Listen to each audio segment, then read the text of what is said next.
Olá pessoal, tudo bem? É um prazer estarmos aqui no nosso grande evento de inclusão e acessibilidade digital do Brasil para a América Latina. Eu sou Ângelo Vieira Júnior, vou estar mediando esse painel, né? É importante fazer uma autodeclaração rápida para quem está nos ouvindo, uma autoapresentação. Eu estou aqui de óculos de grau, eu sou negro, tenho cabelos cacheados, estou com um fone grande, um aparelho de fundo branco.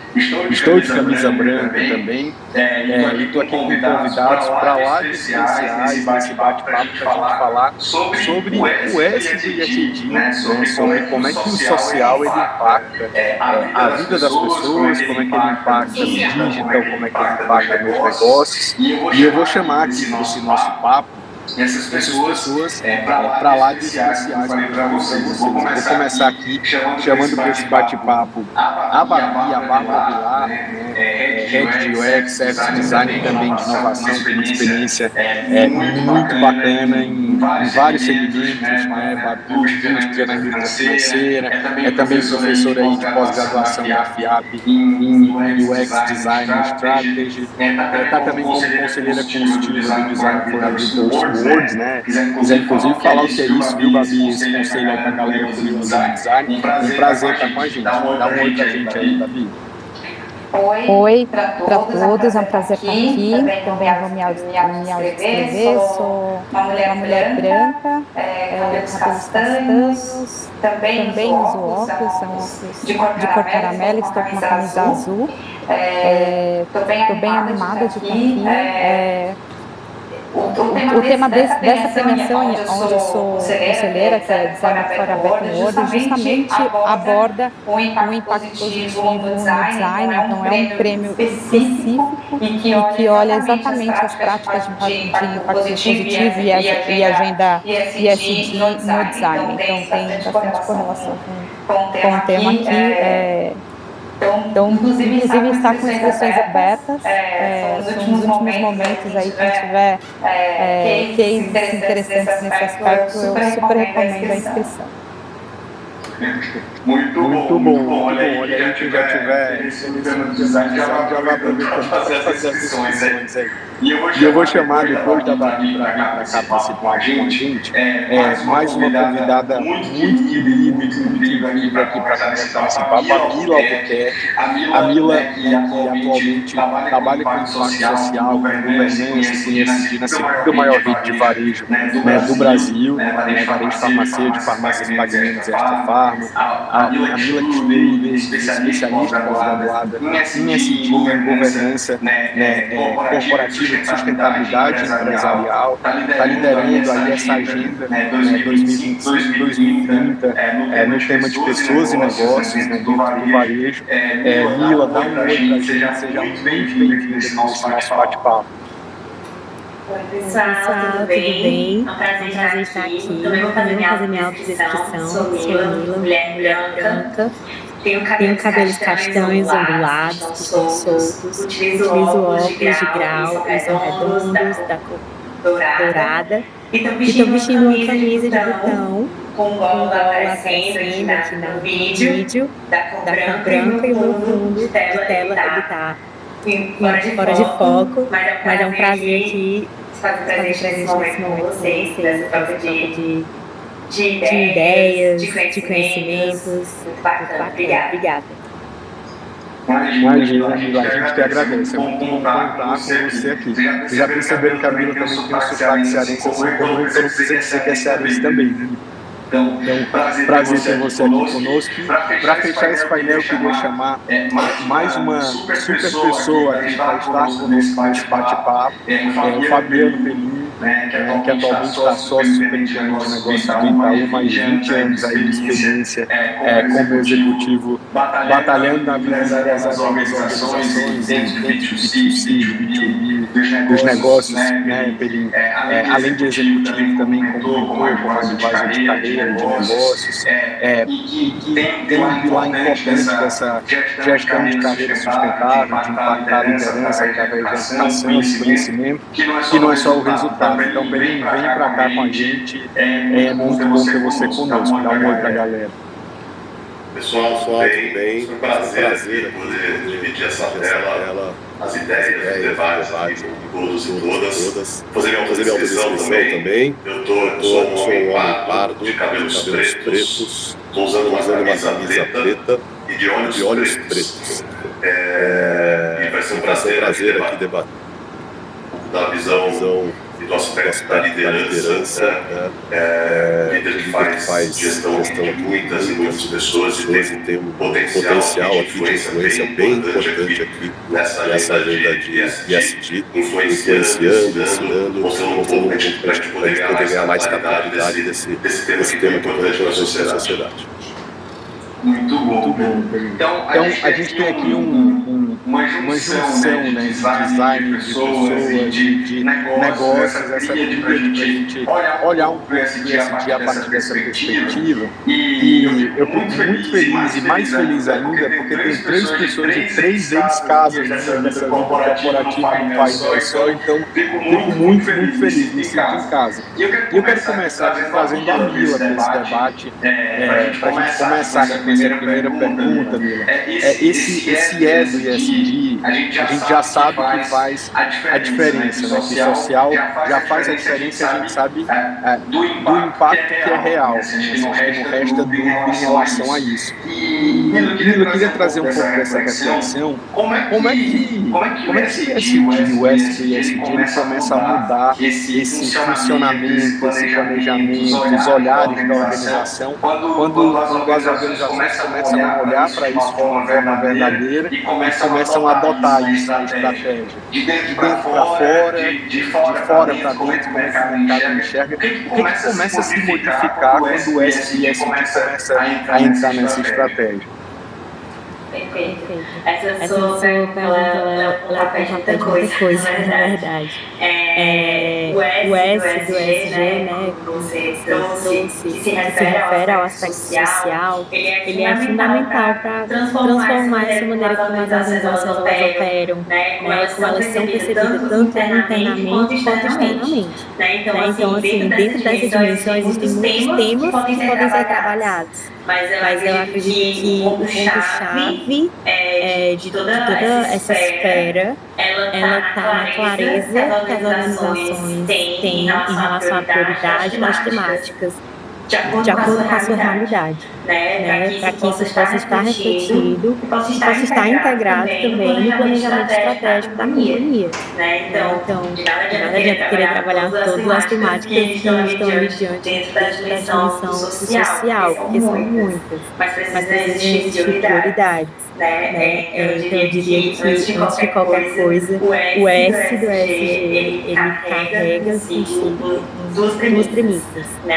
A premissa do relacionamento e do impacto que envolve as partes interessadas, né? Então, se faz mais do que necessário disputa de cada esfera impactada para pensar nessa elaboração dessas práticas sociais, né? E no exercício de priorização desses temas, né, entender o que é importante de fato para os principais stakeholders, né, que é o que vai nortear o funcionamento, o planejamento, né, e direcionar os olhares da organização internamente e externamente.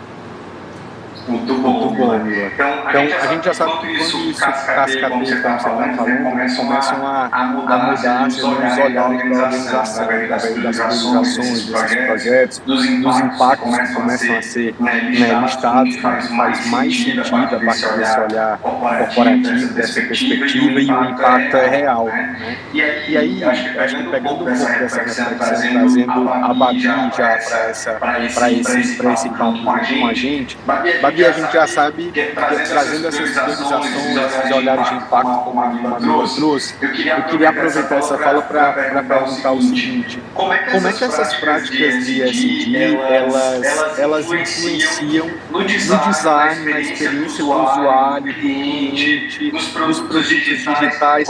Como é que isso cascateia dentro dessa estratégia de uma organização, Babi? Acho que a Mila trouxe um gancho bem importante para essa fala, que é a escuta é negociável. Então, quando a gente pensa nos pilares do design estratégico, pensa em UX, que é, vamos dizer, a frente estratégica que vai nortear a direção de um produto digital, ele está apoiado sempre em 3 pilares, né, que são os objetivos de negócio, e é importante que os objetivos de negócio estejam refletidos não só nos objetivos financeiros, mas também na agenda de impacto positivo, as necessidades das pessoas, então quem são as pessoas que vão se beneficiar desses produtos, dos serviços digitais, e o quanto ele é viável de ser executado. Então, nessas 2 camadas, a gente olha tanto para a agenda estratégica da corporação, quanto para as necessidades das pessoas, olhar para a temática de impacto positivo deve ser negociável, né? Então, eu costumo dizer que neste ponto a gente precisa entender quem são as pessoas que serão impactadas, qual é o contexto em que ela usa ou irá utilizar esse serviço, esse produto digital, qual é o nível de letramento digital, qual é a representatividade desse grupo de pessoas olhando para o nosso país, que é continental, então a gente tem diversas realidades inclusive de acesso. Quando a gente pensa em digitalização, a gente vai ter uma enorme forma de uso, né? Então, assim, muitas pessoas são digitalizadas através do celular e continuarão se beneficiando desse tipo de device, então não dá para pensar também em uma única plataforma, em um tipo de acesso, então atenuar um pouco mais a complexidade do pensamento estratégico de experiência e de usabilidade para que as soluções digitais elas sejam não só acessíveis, mas inclusivas e que não deixe ninguém de fora, né? Então, quando a gente pensa em práticas de produtos e serviços digitais, a gente precisa considerar, sim, essa escutativa, conhecer quem de fato usa, mas olhando para a diversidade e para o tamanho do nosso país, que tem uma diversidade enorme mesmo, né? Sem falar das boas práticas de acessibilidade, então a gente precisa, de fato, estar muito atento e incluir a todos, né? Os serviços digitais, no geral, elas estão ali representando aquela empresa numa tela, mas tem N cadeias de valor por trás daquele serviço, daquele produto digital. Então, quando a gente pensa em construir uma nova solução digital, é fundamental que a gente entenda o impacto nas pessoas, nos processos, nas cadeias de valor que estão por trás desse serviço, porque é necessário também olhar para todas essas etapas, olhar inclusive para as pessoas que estarão por trás desses serviços executando todos eles, né? Então, ter um olhar expandido, fazer esse zoom out, né? No serviço do produto digital é fundamental e começa pela agenda de com certeza, né? Muito bom.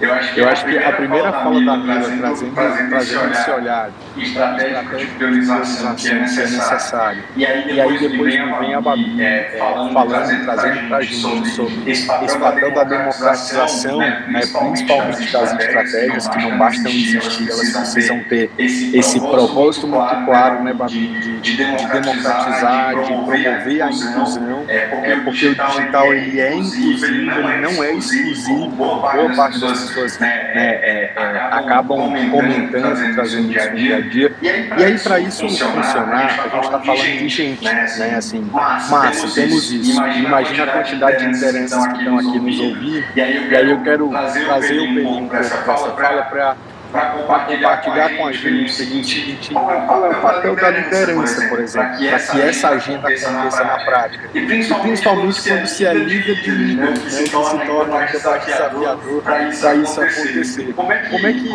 muda esse papel de liderança? E como é que esse papel de liderança é enxergado nessa agenda estratégica acontecer?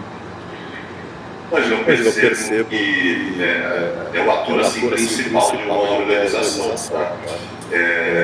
dado que quanto que esse líder, se estiver preparado e se preparar para uma agenda infinita, porque assim, eu sei tudo, estou preparado agora. Que você se ampliar e aumentar de repertório hoje, dali uma semana, dali um mês, já tem coisas diferentes, coisas novas. E aí entra, eu costumo dizer assim, para a liderança, para vários aspectos da liderança, para esse sem dúvida, eu uso 4 palavras, acho que ajuda muito aqui os líderes, independente do layer que ele esteja, meio que como um bloco de notas para ele checar se está funcionando ou não. Um guia ali, são 4 palavras: inspirar, ensinar, medir e celebrar.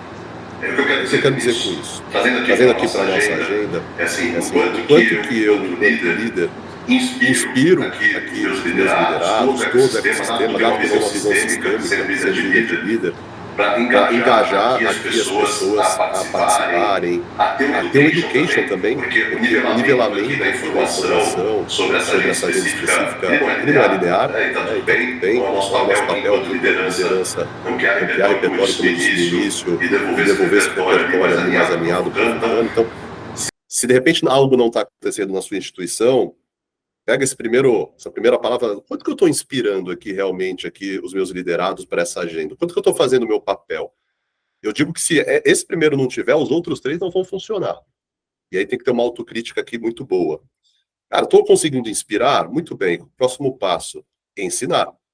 Tá? À medida que eu dei o exemplo, que eu fui lá, que eu entendi um pouco de como que funciona, estou realmente ligado às causas sociais, está no meu discurso aqui do dia a dia, né, e na minha prática em especial, não só no discurso, o quanto que eu ensino, o quanto que eu trago o education aqui, o letramento, faço capacitações aqui com as equipes. Passei dessa fase, medir, né, eu preciso de acompanhamento, de entender, checar o entendimento se realmente está sendo aplicado aqui por toda a equipe, dado que eu já expliquei o que, por quê, para quê, como, de toda a situação. Isso feito, a gente começa a ter fluidez. Putz, eu inspiro, eu ensino, eu meço, e aí, por fim, naturalmente, celebrar as conquistas, os avanços, os passos aqui importantes. De novo, lembrando de personalizar aqui a gestão, porque teremos certamente colaboradores ali que estão no nível ali com mais profundidade do assunto, outros que estão iniciando, então reconhecer de forma personalizada, e aí acho que você fecha aqui todo aspecto de liderança para essa agenda aqui social, e você consegue ali ter fluidez ali com todos os integrantes ali da equipe. Entendo que dessa forma a gente consegue não só fazer, mas como ir acompanhando aqui fase a fase para poder dar ritmo. Eu acho que maravilhoso nessa fala, porque, e aí é uma crença muito minha também, tá, gente, assim, que a liderança no discurso do ISD, não no discurso como ele trouxe, mas na prática, eu sou o exemplo, né? Eu preciso ser o exemplo daquilo que estou falando e eu preciso fazer com que isso cascateie para que as pessoas também se enxerguem como são, essas lideranças, né, quando se é líder de líderes, para que essas lideranças trabalhem nessas pessoas o despertar da essência, né, para que essa essência ela flua de fato. Então, acho que essa fala, Pelin, que você traz de que a liderança começa com esse exemplo, né, de ser este exemplo na agenda social, no discurso e na prática, é um fator, sem dúvida, decisivo. E aí eu quero pegar essa fala para chamar a Mila de volta para dizer assim, Mila, esse processo que o Pelin trouxe faz surgir, sem dúvida, uma nova cultura dentro da organização, certo? A cultura se transforma. A gente está falando de muitas mudanças, a gente está falando de uma nova cultura que surge.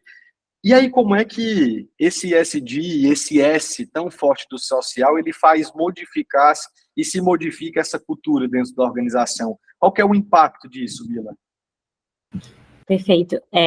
Eu acho que a fala do Pelin, ele vai trazer muitas esferas e consegue abrir várias camadas, né? Mas o que ele trouxe, o cerne do que ele trouxe é sobre comportamento, né? Sobre exemplo, né? E falar de sustentabilidade é falar de mudança de comportamento. Não tem como dissociar uma coisa da outra, né? E começando pela liderança, o exemplo arrasta. Né? Então, a adoção de práticas ESG promove essa cultura de responsabilidade, de ética, né? De transparência, né? Isso se traduz vai se traduzir, eventualmente, né, consequentemente, em um ambiente de trabalho mais colaborativo, mais inclusivo, né, onde os valores de sustentabilidade e da responsabilidade social, eles vão sendo integrados no dia a dia da empresa, né, porque os colaboradores, eles vão passar a pensar na prosperidade do negócio também, né, e como as suas ações, elas vão impactar nesse objetivo, seja positivamente ou negativamente, né? E afeta, obviamente, também no engajamento, porque a gente vê cada vez mais o nível de comprometimento com a sustentabilidade sendo um fator decisivo de profissionais continuarem ou não em uma determinada empresa. E aí eu até anotei aqui numa colinha um estudo da Forbes, que traz 2 números muito interessantes relacionados a isso, que é 83% de profissionais levam as práticas de ESG em consideração antes de aceitar uma oferta de emprego, né? Então, isso já demonstra aí que esse comportamento, que essa cultura da sustentabilidade, da responsabilidade social, ela vai ser muito levada em conta, né? E também tem um outro dado aqui, que é de 50% desses profissionais consideram que práticas ESG são importantes na hora de decidirem permanecer no trabalho atual.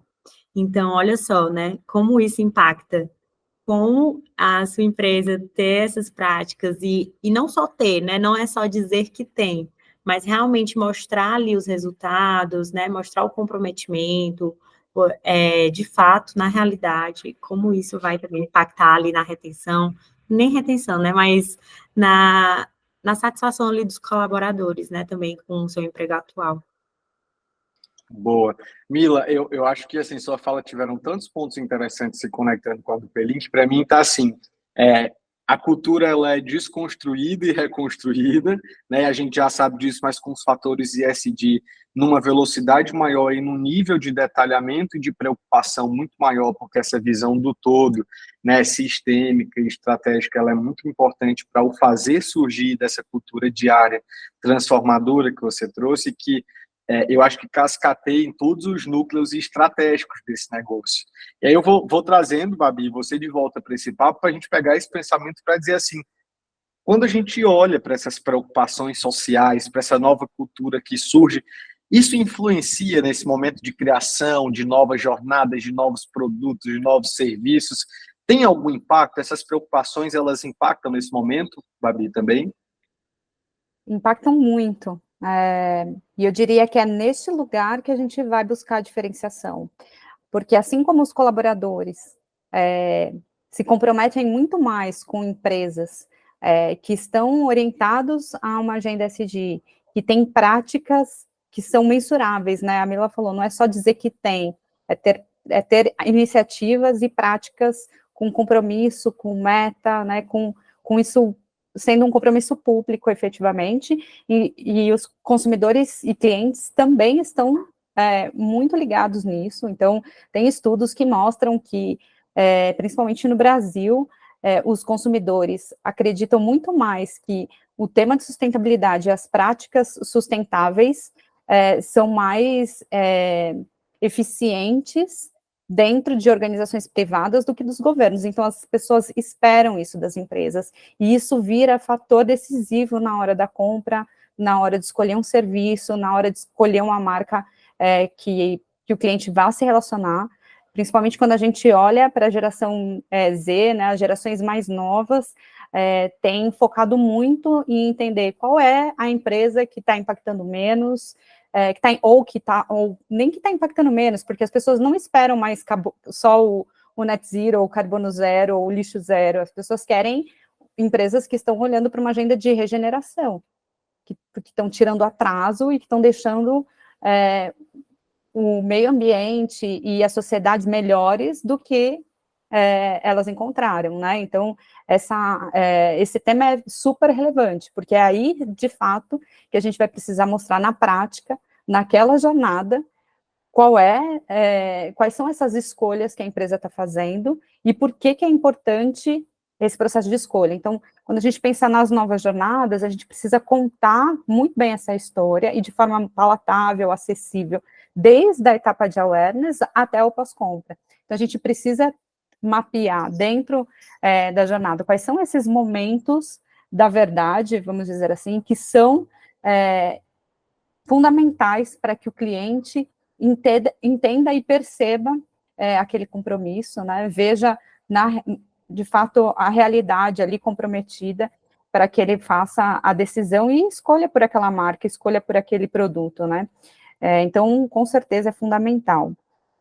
Mas eu sou designer e talvez eu não tenha muito nítido o que eu posso fazer, qual é essa agenda, talvez até a empresa que eu trabalho não tenha essa agenda muito detalhada ou está começando.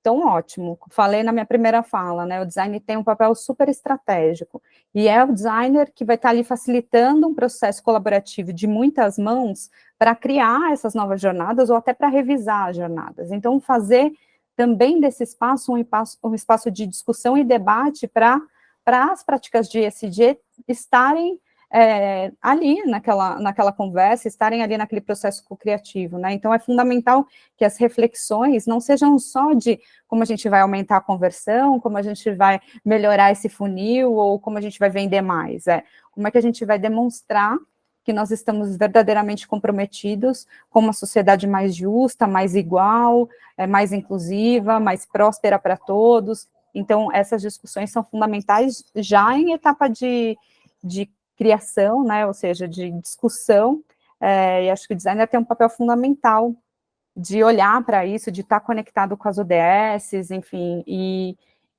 buscar esse estudo, buscar esse letramento, como o Fabiano Pelin trouxe, né? Acho que as organizações, elas são um reflexo do conhecimento que está dentro dela e que está nas pessoas, né? Então, eu costumo dizer que é um trabalho primeiro interno. Então, uma vez que eu me reconheço, sei quem eu sou, estou no meu processo de autodesenvolvimento e conheço o meu repertório, os meus vieses, eu começo, então, a expandir para entender o outro, qual é o impacto no outro, e com certeza mobilizar o máximo de pessoas para essa agenda que é tão importante para toda a sociedade. Boa, Babi, eu acho que nenhuma fala melhor do que essa para a gente fazer algumas reflexões. Eu acho que tem um ponto muito importante, refletindo aqui, te ouvindo, nós já tivemos em discussões, né, profissionais dentro da Natura, por exemplo, Fabi, me lembrou uma conversa que é muito sua dentro do UX e que eu passei a compactuar e compactuo muito olhando para o CX, olhando para todo esse olhar estratégico, que é o seguinte, eu acho que resume muito bem a sua fala. Não são só os clientes, eu não enxergo o cliente separado, eu não enxergo o funcionário separado, eu não enxergo o stakeholder separado. A história inteira é sobre pessoas no centro de tudo isso, né? Então, essas estratégias se convergem para a gente enxergar a partir da perspectiva de que todas essas jornadas culminam, né, com essas pessoas no centro disso. E aí, eu conheço vocês três, mas vocês não se conhecem, né? E o Fabiano Pelin usa essa palavra repertório, que você usou agora no final, em praticamente todas as falas dele sobre liderança e estratégia, tá, Babi? Eu acho que, pegando essa fala, inclusive, sobre repertório, sobre autoconhecimento, e autoconhecimento, inclusive, sobre esse autodesenvolvimento, que é meio que a camada de engrenagem disso tudo, Pelin, queria que você contasse, trouxesse um pouco para a gente, cara, na tua visão, como liderança, para a gente compartilhar, você acha que tem alguma coisa a ver os alinhamentos entre os valores pessoais de quem somos, de quem os líderes são, com esses valores e princípios sociais da organização, quando essa organização ela opta e ela consegue enxergar que é necessário essa estruturação e essa construção dessa agenda ESG? Tem alguma relação na sua visão, para você compartilhar com a gente sobre isso? Putz, acho que de todo debate aqui, você chegou num ponto, assim, no cerne, assim, eu diria, não é que tem uma relação, eu diria que é o alicerce de tudo, né? A Mila aqui, a Babi, acho que tocaram nas falas delas um pouco sobre o que você colocou, apesar de não termos trabalhado juntos, assim, já me conectei muito com todas elas aqui, de encadeamento lógico aqui das coisas, mas, cara, é fundamental, eu diria assim, primeiro passo, assim, indo para a linha das pesquisas aqui, né, acho que a Mila trouxe alguns dados aqui, a Babi também. Cara, as pesquisas mostram assim, olha, em Minas Gerais, os colaboradores das instituições, elas não desistem das instituições, elas desistem dos líderes. Eu falo, nossa, mas o que a gente está falando aqui? No final do dia, quando a gente fala, putz, essa instituição ela é super alinhada à agenda de ESG. Quem que é a instituição? Sou eu, você, somos nós, né? Que é o teu ponto aqui sobre as pessoas. No final do dia, assim, se eu não, você brincou aqui com a história do repertório, eu gosto muito e falo isso muito mesmo aqui. Tá? A gente tem que passar, ser obstinado em ampliar repertório, porque a gente consegue navegar aqui em todas as nuances. Então, se eu, enquanto líder aqui, indo para a tua pergunta de forma mais objetiva aqui, eu não tiver, primeiro, o meu autoconhecimento, que é um pouco do que a Babi falou, que acho que ela foi muito feliz aqui, para eu saber onde são os meus pontos, meus viés e tratá-los. Se eu não tiver um letramento, não me aprofundar, eu não vou conseguir desenvolver isso na minha equipe. De alguma forma, por mais que dentro da minha estrutura eu não lide direto com o cliente final, a minha parte como liderança vai ser percebida pelo cliente, vai ser percebida pelo colaborador. Então, o cliente fala, pô, essa empresa eu não me relaciono porque eu não vejo os valores que eu desejo. Perdi o cliente. Ou o meu colaborador, a minha equipe, o meu time, falar, cara, aqui eu não quero trabalhar, não lembro se foi Emílio ou Babi que disseram, porque essa empresa, que na verdade ela está falando do líder, né, não se comporta de acordo com os valores que eu enxergo importantes do ESG. E aí você começa a ter uma entropia. Então, o líder é fundamental. E assim, é para hoje e para o futuro. E o futuro é hoje. E eu diria um ponto super importante, o quanto que a gente acerta ou não nas contratações. Acho que esse é outro ponto importante. A gente consegue ali, fazendo entrevistas por competências, identificar ali colaboradores que têm um fit cultural com a empresa que você estiver ali liderando. E caso você esteja numa empresa que talvez não esteja muito claro ainda quais são os aspectos culturais da sua empresa, é importante que você se antecipe a isso, se modernize, porque se você de repente migrar para o mercado, em algum momento você vai se encontrar, vai se deparar com essa situação onde vai ser fundamental você ter a profundidade aqui nessa agenda, porque as pessoas hoje, elas podem até, de repente, ter uma remuneração um pouco diferente em alguma situação, ter algumas questões que ela até pode abrir mão, mas a maior parte delas não tem mais aberto mão de empresas que não valorizam essa agenda que a gente está tratando. E, sem dúvida alguma, quem pode potencializar e deve fazer isso desde a contratação, gestão, desenvolvimento, capacitação, influência e com stakeholders, é a liderança. Quanto mais a gente fizer isso, mais as pessoas farão, a empresa será percebida dessa forma, para dentro e para fora, em especial, com os nossos fornecedores, com os nossos clientes e tudo mais. Então, é peça-chave aqui do sistema. Não, eu acho que essa reflexão é importantíssima. Acho que as duas últimas falas, eu acho que tem um ponto de intersecção, analisando e ouvindo aqui, tanto da Babi como sua, das duas últimas, que foi o seguinte, o convite da autorresponsabilidade também do papel individual dentro desta agenda, né? A Babi fala, se você é designer, né, isso na sua empresa, isso ainda não está tão claro, não está tão estabelecido, cara, como é que a gente pode, a partir daqui, dar um pontapé nesta reflexão? O Pelim traz esse mesmo convite para quem está no papel de liderança e essa agenda ou está começando, ainda não é percebido, e o papel da liderança tão forte para que isso aconteça desde o momento da percepção de quem faz parte, de quem deveria fazer parte, ou quais são esses aspectos de competência, de fit cultural mesmo, de pensamento, de reflexão, de personalidade que poderiam estar conosco dentro desse ambiente, né, corporativo, empresarial, de pessoas que têm algum tipo de objetivo em fazer isso acontecer, né? Para além do técnico, para além de qualquer outra habilidade ou competência técnica que essas pessoas tenham. E quando a gente traz isso para essa discussão, acredito que quem está nos escutando aqui, e ainda temos muitos questionamentos para as empresas, principalmente empresas de médio porte que estão ainda começando, engatinhando nessa agenda de ESG, e é uma agenda que precisa ser abraçada por boa parte das organizações para que outras organizações entendam o significado dessa agenda, né? Apesar dos avanços, nós ainda estamos a passos lentos da agenda ESG como ela de fato deveria ser. Eu acho que um fato importante, é uma realidade, é o andar, né, dos ODS da ONU nos últimos anos, né, distantes daqueles que a gente gostaria de ter nesse momento de indicadores, né, pelas últimas falas de acompanhamento da própria ONU. Mas eu queria chamar, Mila, você de volta aqui para essa conversa para a gente ver o seguinte: quando a gente bota tudo isso na mesa, né, que a gente está falando de uma empresa, de uma organização, como é que a gente pode olhar a partir de uma perspectiva de avaliação, de mensuração, de medição, de relato, esse impacto que a gente está discutindo aqui, que é subjetivo, né, que é relativo, como é que a gente traz para a mesa para a gente entender, né, de forma transparente, de forma eficaz, que esse impacto ele está de fato acontecendo, né, dentro, que ele está acontecendo fora? Se tem algum exemplo, inclusive, para você compartilhar com a gente, como é que a gente pode medir e relatar esse impacto do ISD, Mila? Pronto. Assim, eu diria que, como eu falei, né, dizer que tem práticas é uma coisa, agora você precisa manter essas práticas, você precisa comprovar elas, né? Então, medir e relatar o impacto dessas iniciativas ESG de forma transparente e eficaz é algo crucial, né, para credibilidade e para o sucesso das empresas, eu diria.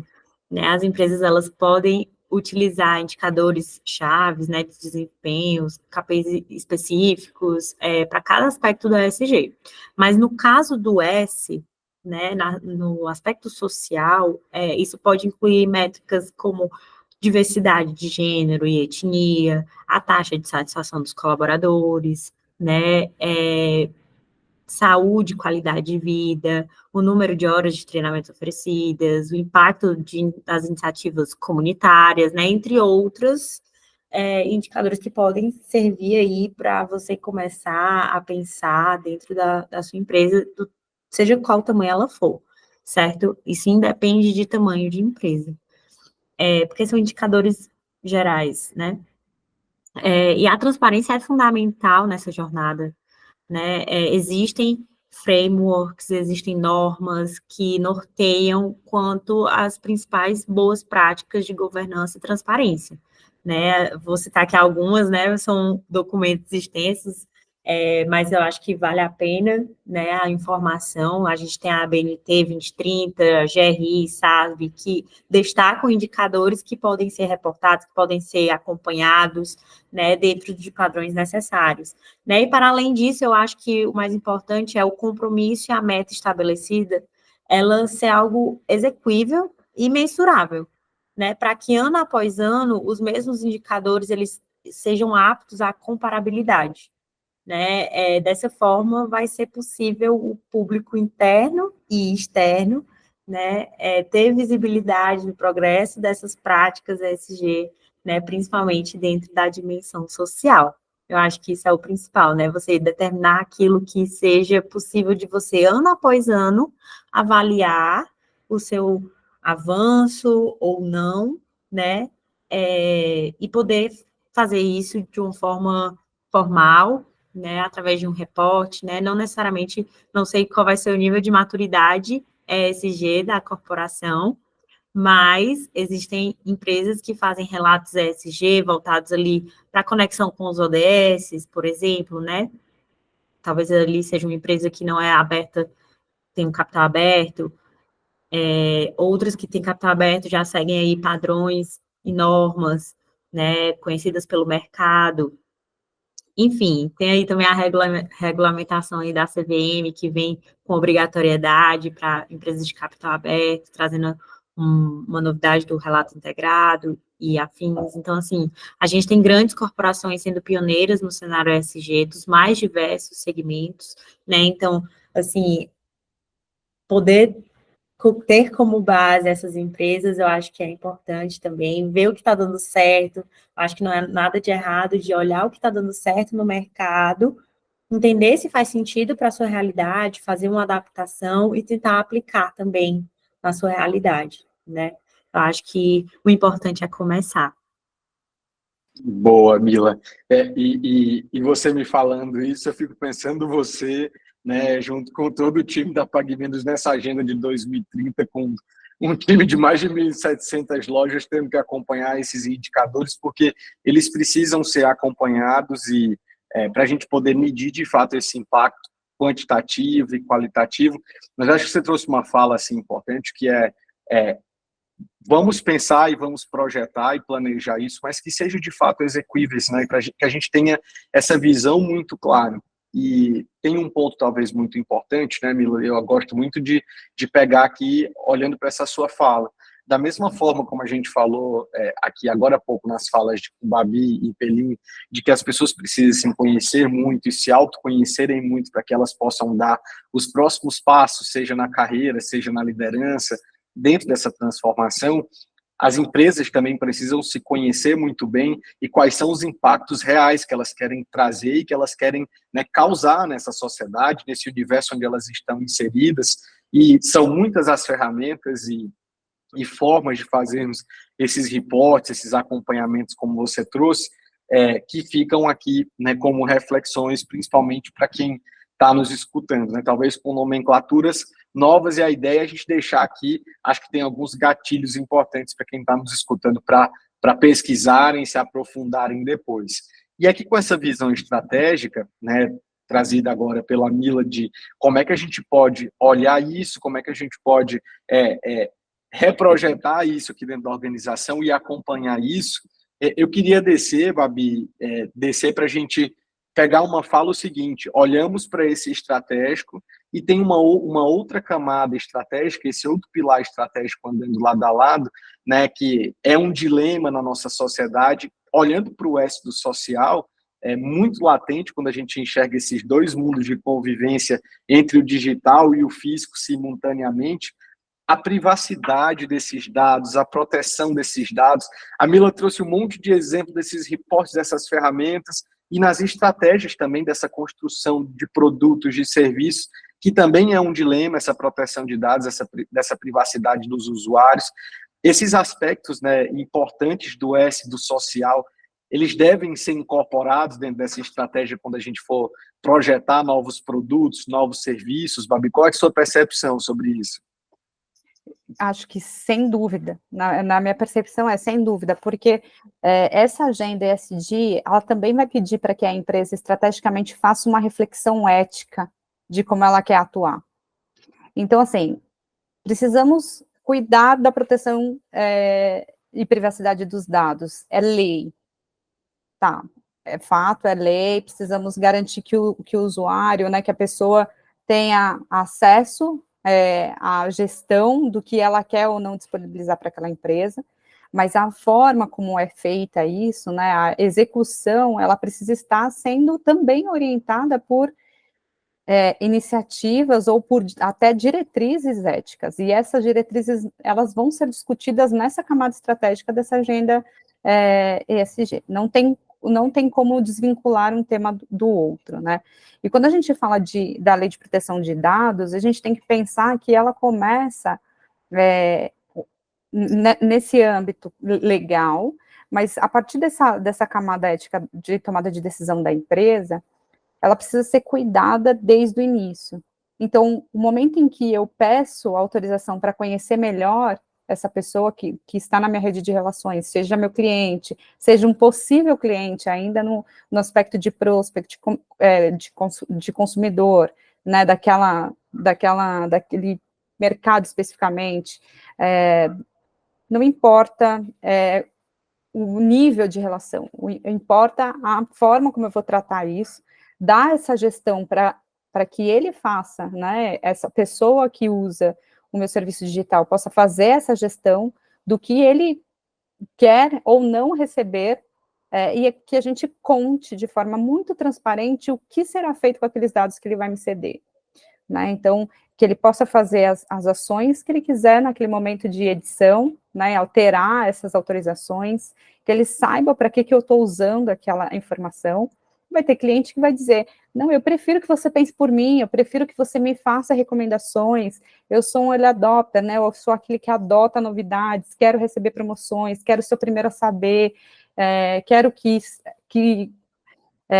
quero ser impactada, né, de diversas formas. Mas vai ter aquele que fala assim, eu não quero, que use meus dados. Eu não quero que você me recomende nada, eu quero ter total controle dessa informação, e é preciso atender essa ambidestria, essas diferenças, e eu acho que o ponto crucial aqui é a transparência, né? Então, mais do que dar totalmente a decisão para o usuário, é você ser transparente no que você usa, para que você usa essas informações. Isso, para mim, é inegociável também. Eu acho que casou muito bem, porque nós temos duas falas aqui muito complementares, né? Precisamos ser transparentes para o mercado, na fala da Mila, e precisamos ser tão transparentes quanto com quem nos usa, com quem nos consome, com quem nos compra, né? Então, temos duas facetas aqui dessa discussão. E para as duas, a ética é inegociável, como a gente ouviu aqui, e não tem como abrir mão disso, né, Babi e Mila? Esse jogo ele é modificado e ele anda por aqui através dessa transparência, né? Então, acho que a gente tem uma reflexão muito boa a partir daqui. E quando a gente atua com essa transparência, né, com essa ética que é inegociável, esses princípios talvez eles comecem a ser enraizados com mais velocidade, com mais naturalidade de dentro para fora também, né? Quase que um circuito natural. Acho que esse ciclo, quando ele começa a andar, ele tende a ser muito mais natural. E aí, Pelim, eu acho que a gente começa a olhar para esses pilares de gestão, de governança, e que começam a se estruturar dentro disso para que isso vire uma realidade, mas quem está sempre ouvindo a gente por aqui, provavelmente tem algumas dúvidas, e é quase sempre uma dúvida do líder, do executivo, do empreendedor, do empresário, do profissional, para perguntar o seguinte: no final do dia, tudo isso que a gente está conversando aqui também muda o jogo no resultado comercial? Também muda o jogo no resultado financeiro da organização para funcionar? Será que isso muda mesmo quando tudo isso é incorporado? Qual é a sua visão, cara? Compartilhe um pouco disso com a gente. Cara, você está sendo, como sempre, né, muito preciso aí nas suas provocações, Ângelo, com reflexões, acho que para quem está nos ouvindo, assistindo, que são fundamentais e game changer aqui, né? Sobre esse aspecto, veja que quando a gente fala aqui da questão de transformação e inovação, é uma agenda que é infinita, tá? E para isso, eu preciso dos times aqui muito engajados, com propósitos para fazer as ações, como eu diria, com potência para ação, né? Só que isso só vai acontecer se eu tiver um time multidisciplinar, um time diverso. Caso contrário, o que vai acontecer? Se eu tenho um time muito linear, dado que todos nós temos sol e sombra, um vai potencializar a sombra do outro ou da outra. Quando eu tenho uma diversidade dentro de uma equipe, isso não acontece, pelo contrário, se torna complementar e potencializa aqui a inovação, potencializa a transformação, a missão fica muito mais fluida. Então, aqui é fundamental esse aspecto aqui. Eu até costumo dizer o quanto que é bacana quando a gente olha para o S do ESG, só fazendo um parênteses, abrindo um pouco o ESG de uma forma mais ampla para voltar para o S, tem alguns aspectos do ESG que são mais distantes para a gente poder ter um impacto social mais imediato e mais na nossa mão. Exemplo, se tiver por ambiental, cara, fica mais distante. O ambiental, você tem lá o pecuarista, que ele tem um resultado financeiro naquela área, você tem quem planta soja, tem o outro.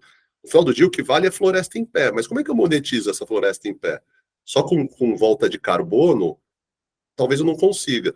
Então, veja que, sim, se eu não monetizar uma floresta em pé, eu não mantenho. Então, não é tão mais na mão. Quando eu volto agora para o S, é muito mais na nossa mão. A gente consegue ter um impacto social muito mais imediato, que depende da gente, depende de nós, e está muito mais na nossa frente para poder ir para além da nossa empresa, que é o mais bacana. Quando a gente olha para fora e fala, putz, eu gostaria de ter um ambiente, uma sociedade muito mais bacana. Muito bem, começa a partir de nós. E que bom, os líderes que estão nos ouvindo e nos assistindo, que o que nós fizermos dentro das empresas que hoje nós estamos, certamente isso impacta as famílias, que impactam outras, e a gente vai fazendo assim um movimento muito bacana para ter um mundo mais inclusivo, mais diverso, mais justo e mais acolhedor. A gente já viu que muda o jogo internamente, muda o jogo de resultado, muda o jogo da porta para fora. A gente está falando de uma dimensão quase que quadríplice aqui, né? A gente está falando para os stakeholders, a gente está falando para quem trabalha conosco, a gente está falando para a gente mesmo, e a gente está falando para um futuro e para as possibilidades desses futuros, né, simultâneos, que a gente não sabe lá quais, né, mas estamos aqui falando de como é que nós podemos não só se preparar para esses futuros, que a fala talvez seja muito menos sobre a adaptação, mas como é que nós podemos ajudar a liderar esses futuros e projetar esses futuros e construir.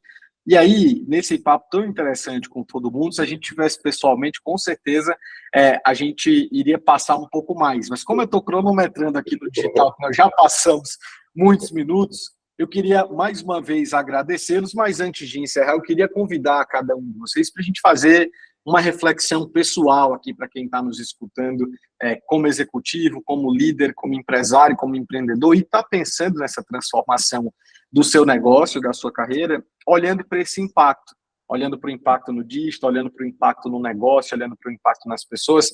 Que tipo de reflexão vocês deixam para essas pessoas, dando essa despedida final aí? Fiquem à vontade. Vou retirar a ordem aqui para vocês começarem como vocês quiserem. Podem ir, puxar o bonde. Fique à vontade. Vou puxar o bonde, então. Acho que tem uma coisa muito importante para mim e que orienta muito a minha tomada de decisão, que é eu entender exatamente de onde ela parte.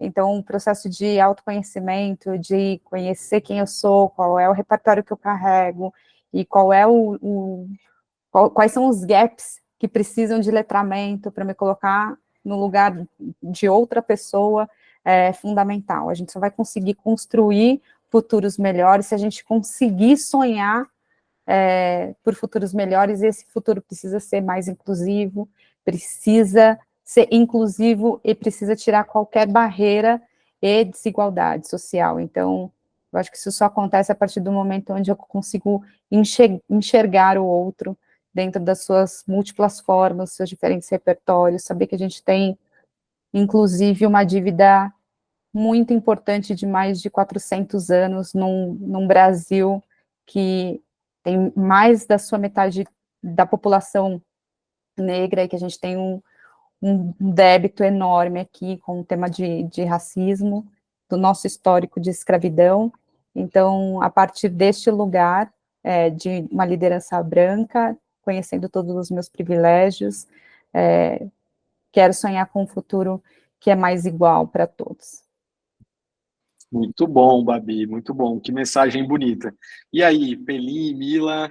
Bom, acho que o convite que eu deixo aqui para todos e para todas que estão nos ouvindo e estão nos assistindo, assim, primeiro dizer que quando eu olho para o Pelim de 20 anos atrás, eu quase não me reconheço por todas as transformações que eu vim passando por esse tempo, dado o acesso às informações que lá atrás eram mais remotas e hoje estão super abertas aqui, e o quanto que eu olho para trás e falo, poxa, ainda bem que isso eu mudei, e caramba, que orgulho que eu tenho de como eu enxergo para esse assunto, diferente do que eu enxergava, e que não tenho vergonha nenhuma disso, pelo contrário.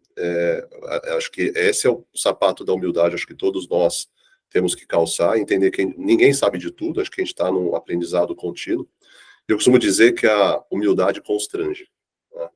E quando a gente pratica ela de forma genuína e fala, não sei, não importa onde eu estou, onde está a informação, vou buscar e vou aplicar naturalmente, né? Não pode ficar só no discurso, você começa a movimentar um todo e começa a ter um ambiente mais agradável, um ambiente mais inclusivo, mais diverso, com mais respeito. E lembrar que quando a gente fala aqui de minorias, uma ação que muda uma classe de minoria, você atinge milhões e milhões de pessoas, né?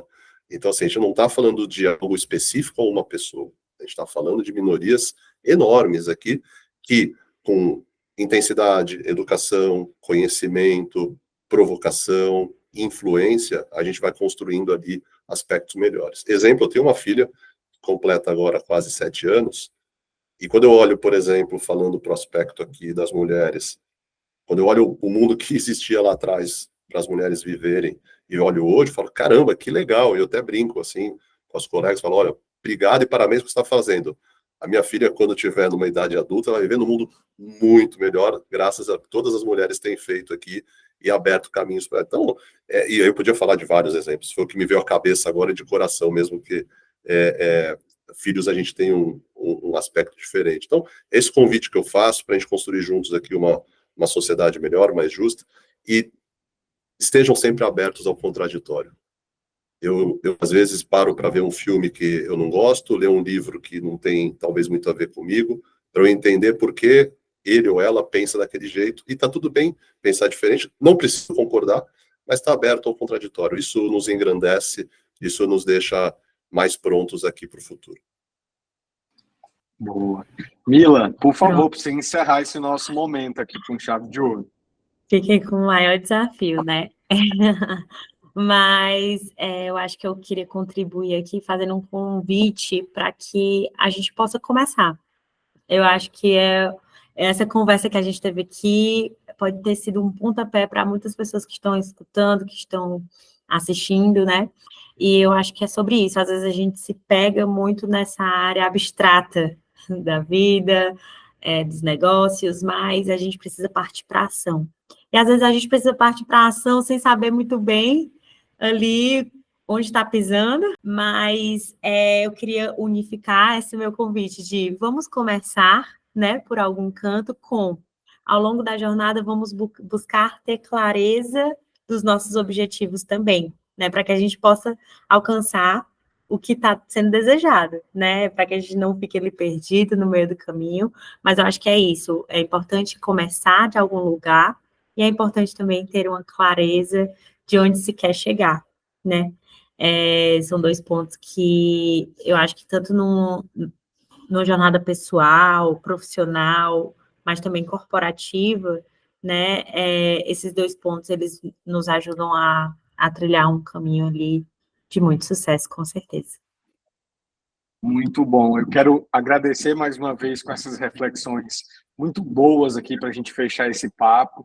Agradecer a Bárbara, a Mila, né, e ao Fabiano Pelim por terem topado esse convite conosco. Agradecer quem está nos escutando e vai assistir esse vídeo. Agradecer ao Link, né, ao 2024, ao Festival, né, de Digital, de Acessibilidade, o maior da América Latina. Foi um prazer estarmos juntos. Obrigado, pessoal.